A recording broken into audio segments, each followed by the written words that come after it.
Caitlin Clark said, folks, forget what she's talking about. Today, I'm gonna run the... Look, listen, don't get mad at the messenger. If you're with the Indiana Fever, don't aim your frustration here. This conversation, it's bigger than feelings. It's about the future. A future that may not include Caitlin Clark in Indiana for very long. And who's knocking on that door? None other than the New York Liberty, a franchise that doesn't just see the future, they're preparing for it. The Liberty, with Sabrina Ionescu, Breanna Stewart, and Coach Sandy Brondello, have made it abundantly clear they know exactly what they're looking at. Greatness. No bitterness, no denial, no insecure jabs to preserve some fictional hierarchy. Just clear, unapologetic admiration for the generational talent walking among them. And while other teams in the league seem locked into a cycle of jealousy, cheap fouls, and political all-star voting tactics designed to undercut Clark's meteoric rise, the Liberty have chosen a different approach.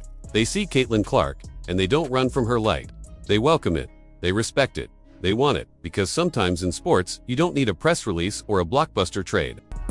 All right, everyone who said that Fever played better without Caitlin Clark, come to the front because I'm going to slap you in the face.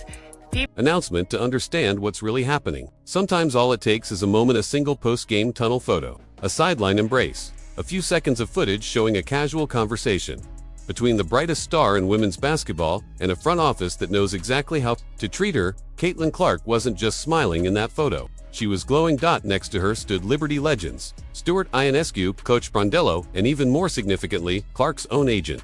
This wasn't just some friendly exchange between opposing teams. This was chess' strategy, an unspoken alignment that told the entire league, if Indiana doesn't figure it out, someone else will, because while the Fever tinker with minute restrictions and strange coaching choices, the Liberty are playing the long game. And let's not pretend this meeting was subtle. Clark's agent being present tells you everything you need to know. These weren't pleasantries. This was a feeler, a mutual evaluation between a player who's outgrown her and a franchise ready to dominate with her at the center. This was the Liberty's unofficial sales.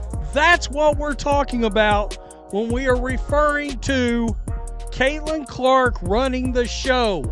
Caitlin Clark running pitch, cloaked in polite smiles and respectful tone. And you know what makes this even more powerful? The Liberty didn't have to change their identity to accommodate Clark. They didn't have to pretend they supported her while secretly undermining her contributions. No, they celebrated her in plain sight. Stewart called her a knockdown shooter. Ionescu praised her presence. Coach Brondello acknowledged the power of her off-court influence. These are not throwaway compliments. They're strategic signals of alliance, and the rest of the league should be terrified. Because while Clark gets knocked down by flagrant fouls and ignored by officials in nearly every other arena, the Liberty have never been the aggressors. You haven't seen dirty plays from New York. No elbows, no technicals, no bitterness. So, Indiana Fever just released her, cut their losses, right? And I hear these analysts saying stuff like, they should have held out for a trip. Just clean competition and quiet admiration. That's not accidental. That's intentional. The Liberty are building something. Not just a team, but a dynasty. They already have the league's best offense and defense. They're defending champions. They've got the market, the infrastructure, the fan base, and now, the foresight. And if you slot Caitlin Clark into that roster, it's game over for everyone else. Imagine her next to Ionescu in the backcourt. Imagine the plays Coach Brondello would design, maximizing Clark's off-ball movement, her limitless range, her vision. Picture the transition game with Stewart running the lane. Picture Clark surrounded by veterans who elevate her, not restrain her, who fight for her, not with her. This wouldn't be a team. It'd be a basketball empire. And you know what's wild? That empire may already be recruiting her. Fans are noticing. Analysts are whispering. That photo lit the match, and the flames are rising. The Fever, meanwhile, are on notice. Because this isn't just about basketball. It's about respect, recognition, culture. And right now, the Liberty are offering all three, while Indiana's front office flirts with mediocrity and treats the most transformational player in WNBA history like she's still a project. The Liberty are laying red carpets. This is what it looks like when a franchise understands the assignment. This is what it looks like when a dynasty prepares its final form. And you know who else sees it? Caitlin Clark. She's not blind to what's happening around her. She's not unaware of the disrespect. She heard the snubs when players voted her 9th among guards for the All-Star game. She felt the elbows, the shoulder checks, the silence from coaches who should have had her back.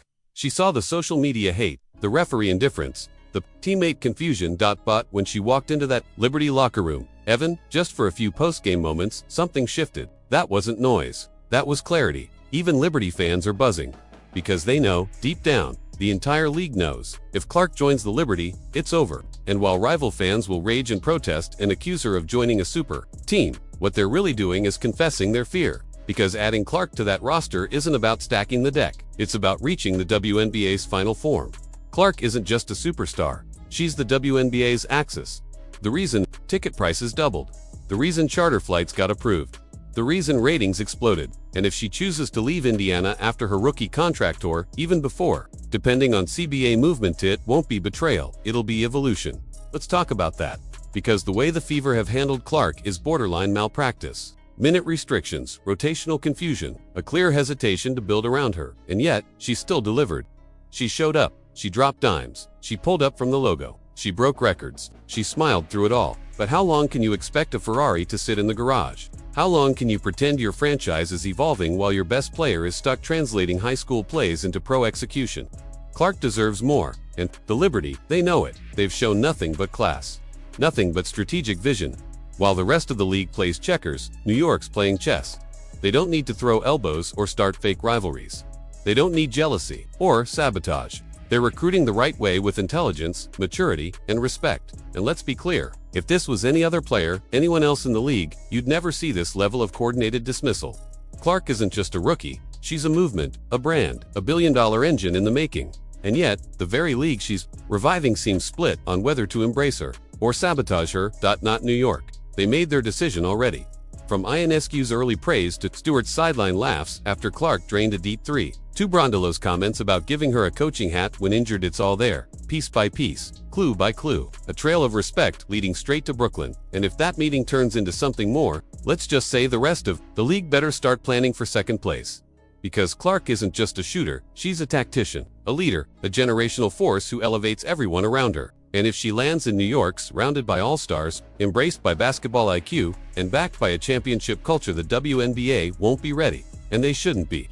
Because this isn't just a trade rumor, this is a wake-up call. The Fever are on the clock. The rest of the league is on edge. And Caitlin Clark, she's just getting started. So here's the question. Will Indiana tighten up and build around their diamond? Or will they watch her walk into New York's open arms? Taking their championship hopes with her, the Liberty get it.